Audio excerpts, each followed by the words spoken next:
Welcome into First and 10. He's the Joe Emer. And she's the Simone Eli. And together we are your collective pair of hosts for First and 10. Why? Because some things are better in pairs. And speaking of which, a first for First and 10 tonight. Not one, but two games of the week, Joe.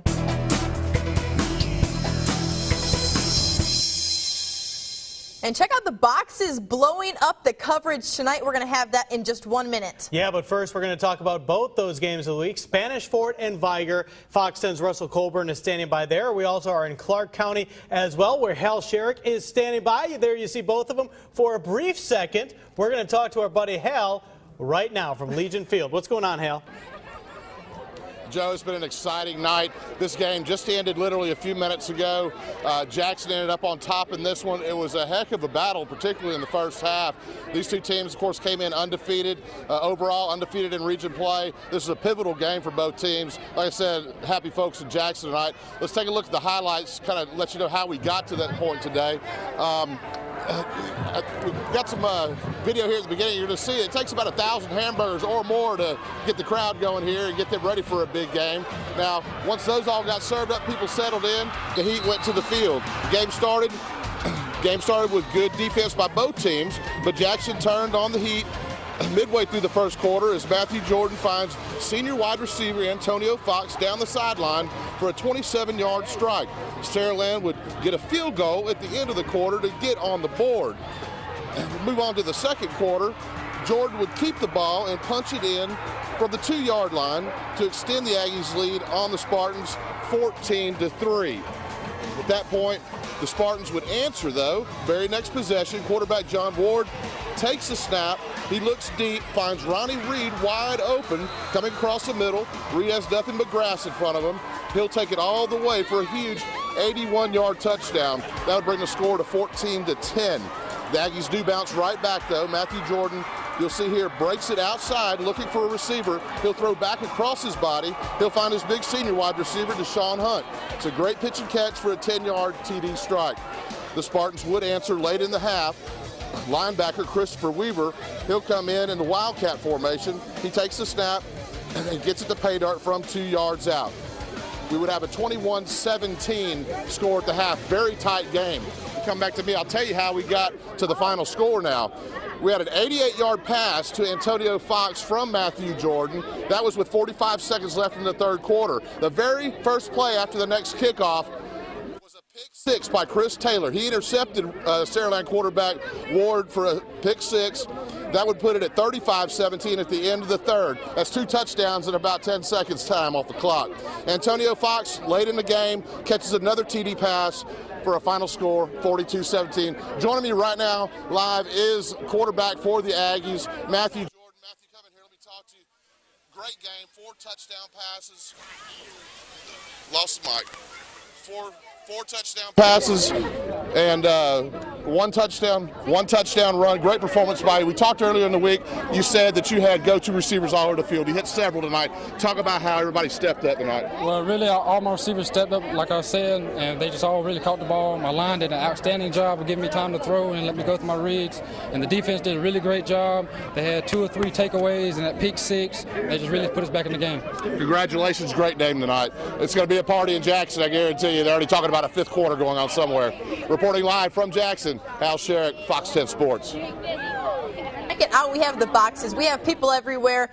Over to game 2 now. Yeah, you can see it on the map all the way from Jackson down to Spanish Fort, where Russell Colburn is standing by for that one. Russell, what's going on, buddy? Joe, Viger came into this game only having given up 26 points in 4 games with 5A opponents. Well, that's all well and good, but they hadn't had to deal with the running of the Bulls that they got tonight. Let's take you to the highlights, all Spanish Fort so far.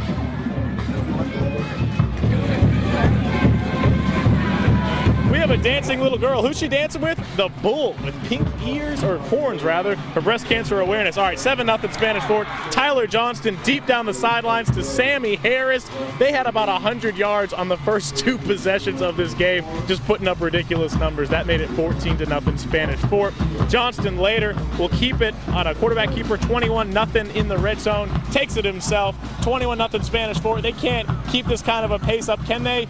Yes, Johnston never getting tired of throwing bombs. Here he hits Christian Cotton on 3rd and long, no problem. 28-0 right down the field. About 50 yards on that one. It was about midfield, like I said, 3rd and long. Then Mike Howard, he'll get his second touchdown of the game right up the gut. 35-0. The horse is well out of the barn at that point. We are under 2 minutes here. 56-13 Spanish Fort. It looks like they will improve to 7-0 and 5-0 in the region heading into next week's game with LaFleur. We'll see if we can get you guys some post-game reaction to this one, but for now, let's go back to the dynamic duo of high school sports, Joe and Simone, guys. All right, Russell, thank you. After a tough loss to Spanish Fort last week, St. Paul's is looking to bounce back tonight at home. But the only way to do that is by shutting down Faith Academy's dominating quarterback, Miami commit Malik Rozier, who's having an incredible season. Let's check out how he did tonight. First, we have St. Paul's cheerleading camp for kids. Absolutely adorable. Gotta love it there. Here we go. St. Paul's Austin McPherson runs a sweep outside and is going to get in for the touchdown. McPherson, unbelievable season so far. There it is, the touchdown score later. Rozier, like we just talked about, is going to find Willie Jackson for the touchdown. And St. Paul's again here. Christian Mosley on a play-action pass to Jerry Williams, Williams hurdles a guy and in for the touchdown. Let's take a look at the score. St. Paul's with the blowout, coming back for a win there, 35-9 over Faith. That hurdle was awesome there. Yeah, All right, LaFleur and Gulf Shores are both 3-3. The difference, all 3 of LaFleur's wins came in region play. Only one of Gulf Shores' did. You need those region wins to get into the playoffs. So the Dolphins needing a win tonight to stay in the playoff hunt.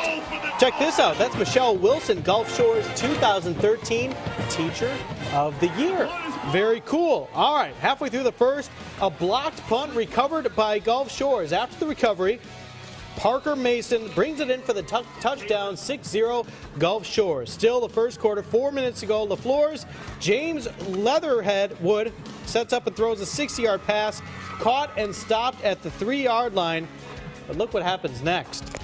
LaFleur fumbles, picked up by Gulf Shores, and they also gain some yardage as well.